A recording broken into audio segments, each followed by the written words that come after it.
হে দয়াল গুরু কৃপাল গুরু শ্রীমন্তঙ্কর নররূপ ধরি হরি হরব গুণ গাইও বৈকুণ্ঠে শালায় গুরুয়ে নররূপ ধরি হরি হরব। মনে হচ্ছে দীনেশ তালুকদার।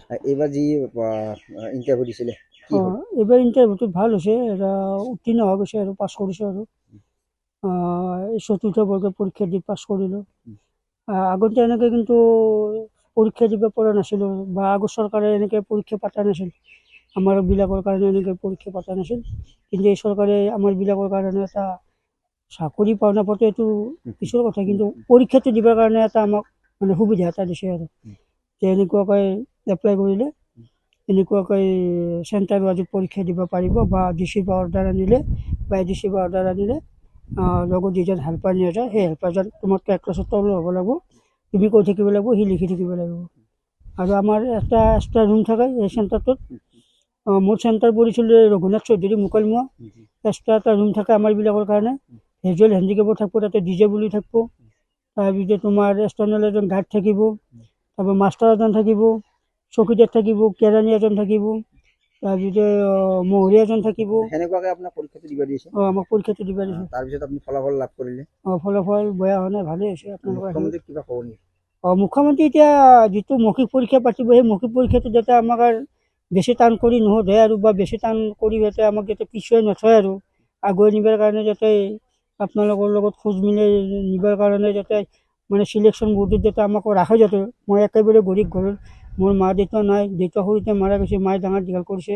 পঢ়িব যাওঁতে মোক সেই যে ঘৰটো বনাই আছে, সেই দাদাজনে মোক নগাঁও স্কুল পিকনিক খাব যাওঁতে স্কুল দেখি লগৰ মানুহবিলাকৰ এই তোৰ ভাতকেইটামান ইয়াতে থবিয়াই, তেতিয়া দাদা চেতনা আহিলে, স্কুলখনত থৈ আহিলে। প্লাষ্টিকৰ মোনা এখন বেগ কাপোৰ ভৰাই লৈ গৈছিলোঁ, তেতিয়া এখন ভাল বেগো নাছিলে, মোনা নাছিলে, প্লাষ্টিকৰ বেগত আছিলে। এই কোনোবা এখন আঁঠুৱা দিছে, কোনোবা এখন মানে বিছনা সজা দিছে, কোনোবাই এখন তাৰমানে গামোচা দিছে, কোনোবা এটা চাটৰ কাপোৰ দিছে। সেনেকুৱাকৈ খুজি মাগি তেতিয়া মাথালি ভাঙিছিলে, দোকান মাথালিটো ভাঙিছিলে।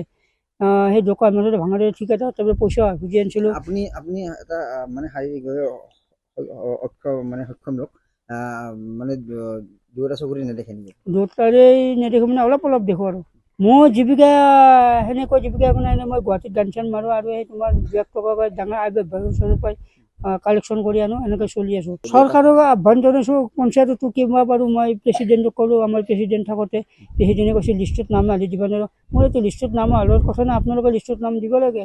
আমাৰ নিচিনা মানুহ ঘৰ নাপালে এইটো কেনেকৈ হ'ব? আমাক কেইদিনে এতিয়া কাক দিয়ে? কৈছে নাই, এইটো আজিকালি চৰকাৰী চিষ্টেমটো বদলাই দিছে নহয়। চৰকাৰক আৰু দিব নোৱাৰিম। আমাৰ পঞ্চায়তৰ মানুহখিনি বদমাছ, আৰু যিকেইটা আমাৰ বিজেপিৰ মানে ওপৰ লেভেলৰ মানুহ আছে, সেইকেইটাৰ দোষ। চৰকাৰৰ দোষ নাই। আপুনি চৰকাৰ কৈছে, আপুনি ঠিকেই দিছে বস্তুটো, কিন্তু মাজৰ মানুহ গণ্ডগোল কৰিলে চৰকাৰে কি ক'ব?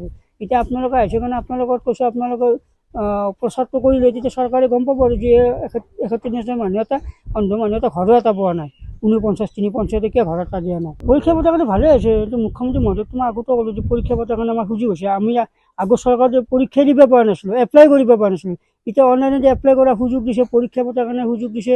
লগত যিজন মানুহ নাই, সেইজনৰ কাৰণে আমাক লেখা পঢ়াৰ কাৰণে ওপৰে আনিবৰ কাৰণে এটা ভাল মানুহ এটা পৰামৰ্শ দিছে আমাক মুখ্যমন্ত্ৰী মহোদয়ে। এতিয়া আমাক অৰেলটোত পাছ কৰি পেলাই কিবা এটা কৰ্মসংস্থাপন দিলে হয়, কাৰণ নহ'লে আমাৰ নিচিনা মানুহ আমি হাল কোদাল পাৰি খাব নোৱাৰোঁ।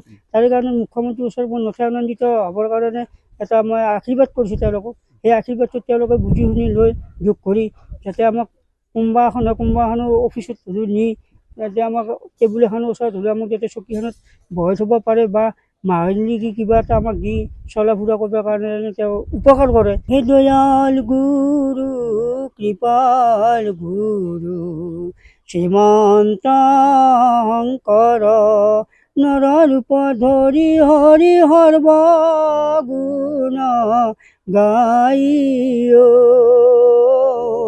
বৈকুণ্ঠে শালায় গুৰুৱে নৰৰূপ ধৰি হৰি সৰ্বগুণ গাই মৎস্য অৱতাৰে প্ৰভু ভৈলাই অৱতাৰ হৰিয়ে বিৰি ঘৰৰ তলে তলে মৎস্য নিৰকংসৰে নৰৰূপ ধৰি হৰি শ্ৰীকৃষ্ণ নাৰায়ণৰ সৃষ্টি কৰি দিলে আমাক অন্ধ কৰি দয়া হে দয়াল গুৰু কৃপাল গুৰু শ্ৰীমন্ত শংকৰ নৰৰূপ ধৰি হৰি সৰ্বগুণ গাই যাতে আমাক ঈশ্বৰ সৰ্জিলে। মোৰ খুৰা হয়তো যোনটো পৰীক্ষা পাছ কৰিলে মোৰো ভাল লাগছি, গাঁৱৰ বাসী ভাল লাগছি। তাৰপিছত আৰু ভাই যোনটো পৰীক্ষা আছে চৰকাৰক অনুৰোধ কৰি জনালোঁ এই পৰীক্ষাটো বেছি টান পাতিব নালাগে, ভাল কৰি দিয়ক পৰীক্ষাটো। তেখেতৰ অৱস্থা কেনেকুৱা?